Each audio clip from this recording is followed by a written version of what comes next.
I like you guys. You guys are getting drunk. Now you're getting rowdy. That's just what it was. I brought the fucking rowdiness out because I opened up the conversation for people. I don't give a shit. Do me a favor though, guys. Don't get drunk. Don't get drunk. That's a bad time. Don't. And no, listen to me. Here's the problem. People think drunk is fun. Drunk isn't fun. Buzzed is fun. Get buzzed, you have a good time. People think drunk is fun because people fake drunk. Like these girls right here. Like you give a girl, sometimes you give a girl 102, she's like, oh my god, I'm so drunk, who wants to fuck? But like, but that's fake drunk. And you know what, ladies? I think guys are worse. My guy friends are worse, because my guy friends will come up to me and be like, dude, I got so wasted last night.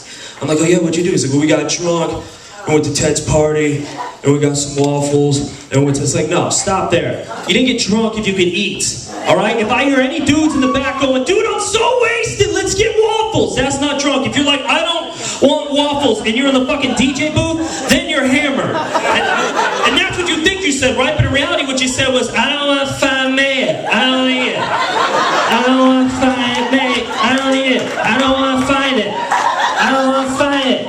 I don't want it. You want it? Where? Foot, take. Corey! Foot, take. Corey!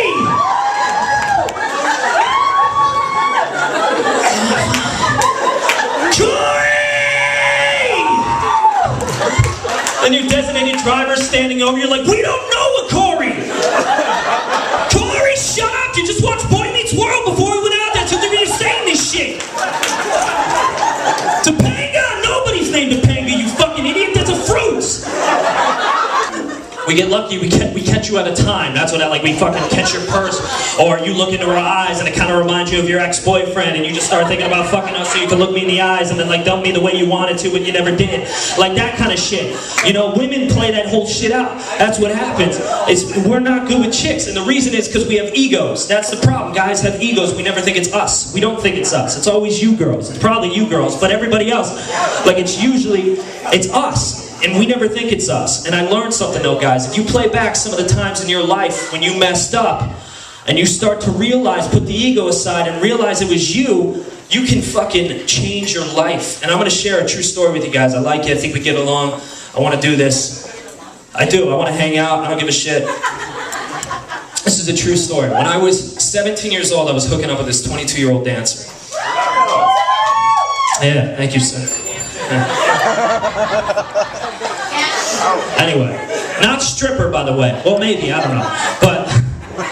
But she invited me to her place. She's like, hey, I want to cook you dinner.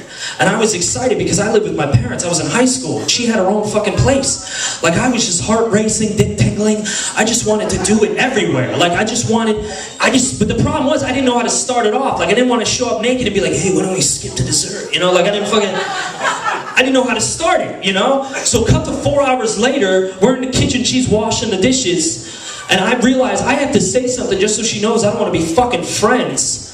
And also I had to get home for curfew. So I wanted to say something that was kind of sexual, but like not over the line, you know? I wanted to do something that I thought at a 17-year-old mindset she would perceive as sexual, but here's what I fucking said. I leaned in, I looked at her, and I said, hey, we should play house. Fuck you girls, okay? I know it's not good, I know. And she looked at me and she was like, you don't even know what to do with me. Yeah, and I was like, oh yeah?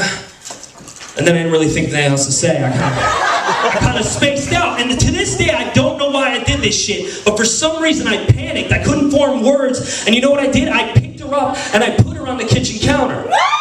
Yeah, that's hot, right? And she liked it. We started going at it, and she went nuts, started kissing my neck. She started unbuttoning my shirt. I had a button-down collared shirt like this. And then, out of nowhere, she fucking rips my shirt open. That's hot, right?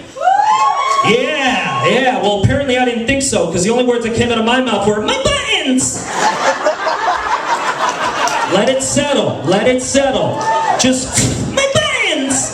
Just say, I'm not going to sugarcoat it for you. Same voice, same hand shit. Like I was in a Broadway play and that was my only fucking line. Just, my buttons! And then into the curtains. And it scared the shit out of her, by the way. I've never seen fear like that. Like her eyes went wider than I thought. She had one of those internal fears, like a real deal scream, not one of those bullshit horror movie screams, but like one of those, like one of those fucking maneuvers. You know what I mean? Like when you're really scared to death, you just, like one of those fucking, which ended up scaring me because I thought she was having a seizure. So we just ended up scaring the shit out of each other.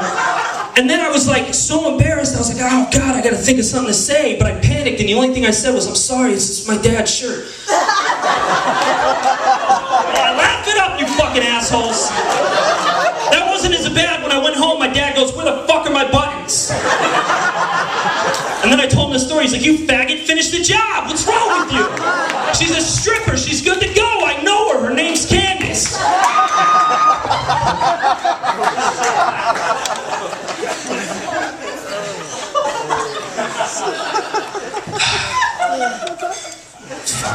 But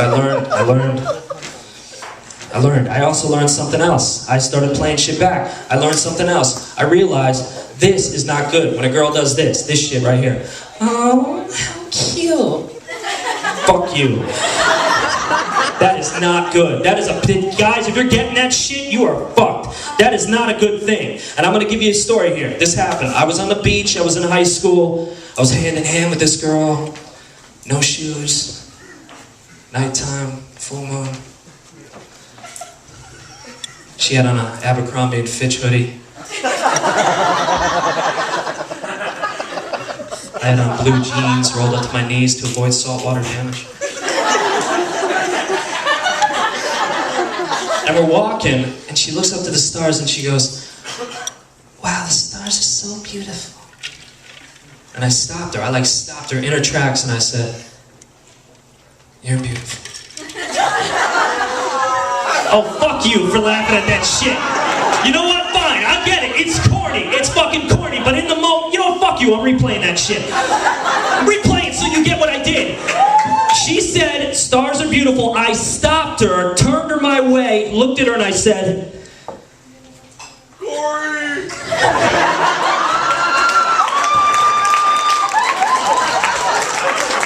Jesus Christ.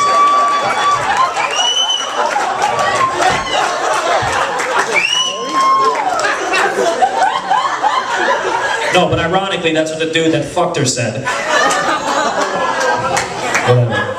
You guys fucked that. You fucked it up. You fucked up the joke. I'm never doing Corey in Fresno again. I don't know why that's such a fucking hit, but okay.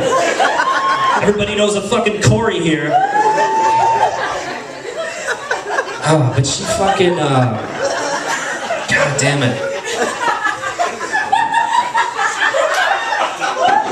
You know, fuck you, I'm doing it again. And if you interrupt that shit, he will fucking kill you.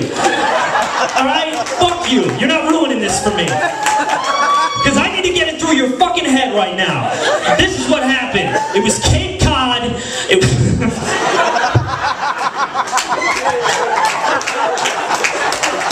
Cape Cod, summer of '03. Titties were out. No titties were out. She was wearing a hoodie. I already said that. But I wanted them out.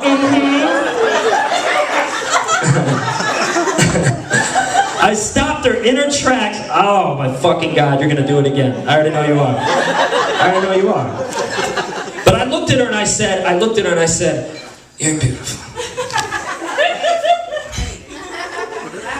That shit's good. Did you not see the fucking eyebrow raise? I bit the lower lip. I backed up a little bit. That's like late 90s Jonathan Taylor Thomas shit. You're gonna put that down? Fuck you guys. That is some old school shit. But she didn't laugh at me like you assholes. No, she looked at me and she went, oh.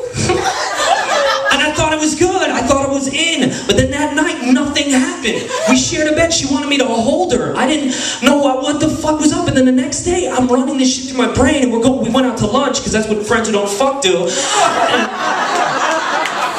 And I'm sitting there and I'm like, what the hell did I do wrong? And then right on cue, this mentally challenged guy walks in.